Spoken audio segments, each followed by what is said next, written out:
welcome to Geeks Not Nerds, the podcast. I'm Captain Logan. And I am Vince. And today we're going to talk about Batman. Batman-a-rooski. Why do you have to, turn everything into another word with more syllables? Because that's the way I was taught to talk. Really? Someone taught you that? Yes. I don't think you have to learn that. I think you just... My dad does that. I don't know why. I just so on YouTube, I've been getting some questions about what we think about some of the rumors going around about Batman 3 and about Nolan. I almost said Christopher Walken. Christopher Nolan, and you know, he's definitely doing Batman 3 now, and people are asking us what we think about, you know, which villains we'd pick and things like that. So I don't know. I just thought we'd talk about the franchise as a whole a little bit, and what we think would be a good story, what we think would be good villains. It sounds like Nolan's already picked a story, but he hasn't come out and said anything yet. We don't know what it is. So so I just thought we'd, you know, hit some of that.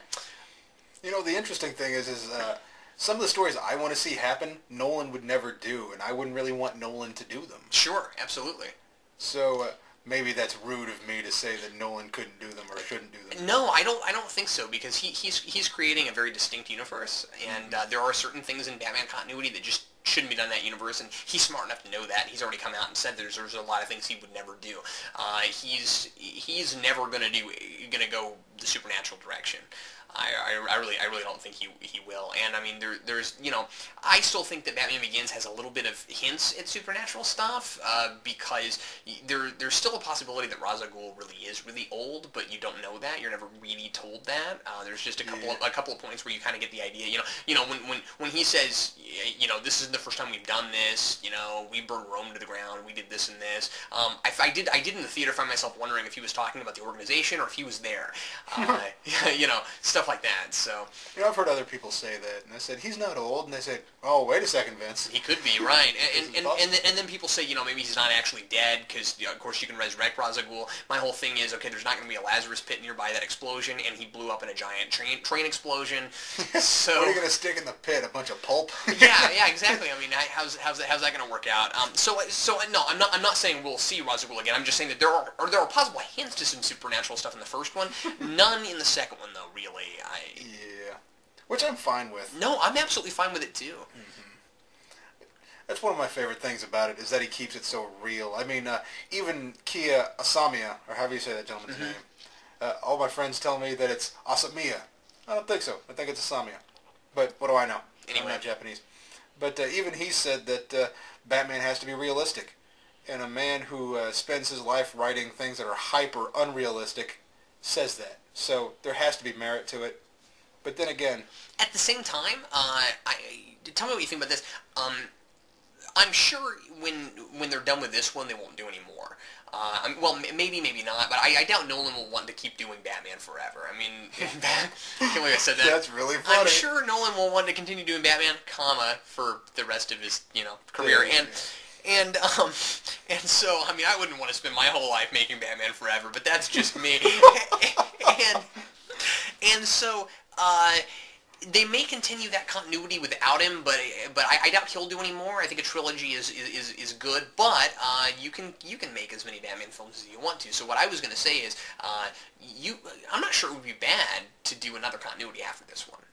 You know, to air quotes, reboot it again. Some things can be rebooted over and over again, and I think Batman's one of those. You know, I think Batman is so ungodly popular that you don't even need a reboot. You just start something, tell people it's not in the same continuity, and go for it. Well, the thing is, that by definition is a reboot. That's the definition of reboot. The issue is, if you're DC and Warner Brothers and you're making movies, this is how they operate. They decide, based on something's popularity, what the current direction for Batman is going to be. And if they decide to change it, that's a reboot. Well, yeah. The reason why I say, why I'm splitting hairs here, is because they say reboot, and they go, oh, they're going to do the origin again, and they have to establish everything again. We don't need to see the same thing a bajillion times. So far, that's generally what we've seen in reboots, but I think you're gonna see the mold to start breaking on that. I think eventually you're gonna see some air quotes reboots that don't do origin stuff. Heck, we already saw it with the Hulk. Incredible Hulk was a reboot, and it was not an origin story. It was simply a different continuity because the first one wasn't that good in most people's opinions. So there you go. I think it could easily be done with Batman. I'm hoping that that's what they end up doing with Superman. And we don't need another Superman origin. So surely when they reboot it, it's not going to be an origin. It's going to be something new, but it's not going to be the same continuity, and that means it's a reboot. Mm-hmm. Yeah. Now, if they were to reboot Batman, what direction would you like to see it go in? I mean, just anything. I don't know if I can answer that until they're done with this one, but I know some things I don't want them to do. I mean, I have heard. I've heard people say things like they'd like to see a Batman Beyond film and crazy stuff like that. I don't understand that. Batman Beyond was a good TV series, but why would you want to see it live action? I'm not sure it would work live action. Yeah, that's a little too neon to be live action. What I would think would be really, really neat is if, and I'm wanting them to do something like this with Superman, honestly, too. But if they ever stray away from the Nolanverse and decide to do something different, I think it would be neat if they did a planned two movies or a trilogy that was all based on one popular comic arc. And they played it straight and did it a lot like the arc. So I mean, do Nightfall or do No Man's Land or do Hush. Hush would be weird, but in fact, forget I said that. But one of the first two especially would be cool, because if say you did No Man's Land, the first half of the first movie could be Cataclysm. You know what I mean?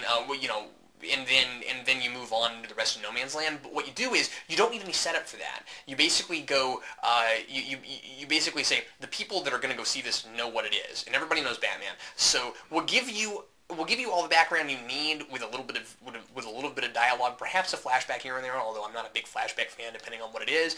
And then we move on. So you get this idea, like you said, with most reboots, that you have to do an origin film first, and then you go on from there, so you can tell what the universe is.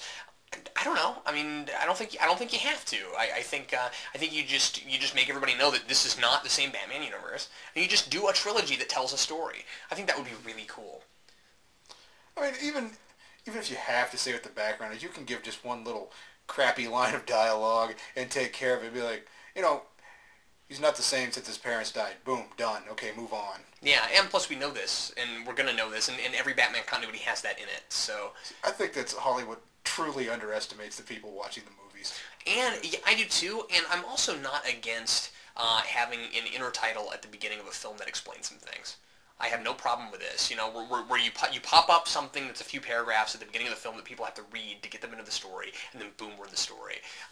Comic books do this all the time, if you think about it, and just to help... Well, comic books are designed for that. Exactly. I mean, if you start buying, say, Ultimate Spider-Man on issue 102, how do you know what happened in issues 1 through 101? Yeah. That little thing at the beginning. Star Wars is, of course, one of the most popular films ever made, and it opens not only with a blurb that tells you a bunch of stuff that's happened, but calls itself Episode 4, and you have to assume that there were 3 episodes before that, but they haven't been made yet. Pretty amazing that something could call itself Episode 4 and be one of the most popular films ever made. Do you see what I'm saying? There's this background that it didn't feel the need to tell for this story. Oh, yeah. That's cool, and you could do the same thing you could do it with anything. I mean, one of the things they always told us in our writing classes was what was necessary to the story. Mm-hmm. Where do you need to start? Maybe you're starting too early. Maybe you're starting too late. Maybe you're starting right on time. Obviously, last decade was all about, as far as superhero films goes, it was all about getting superheroes on screen who have never been on screen before. And I really love this next decade to be about telling some of the best comic book stories. So, I would love to see films based on graphic novels as opposed to based on characters. Mm-hmm. And we're already starting to see that with some one-shots. We got 300, we got Watchmen, we got some stuff like that. We got Sin City, a number of those one-shots. But then what about some of the characters that we've already seen on screen that we don't necessarily need more of that same continuity? But once again, you get this you get the studio mentality of what is our direction for the Fantastic Four, what is our direction for Daredevil, and that kind of thing. And when they decide that what they were doing isn't working, and they need to bring it back and, air quotes, reboot it, you know, when they decide they want to do that, I wish they would go to story as opposed to go back to the drawing board.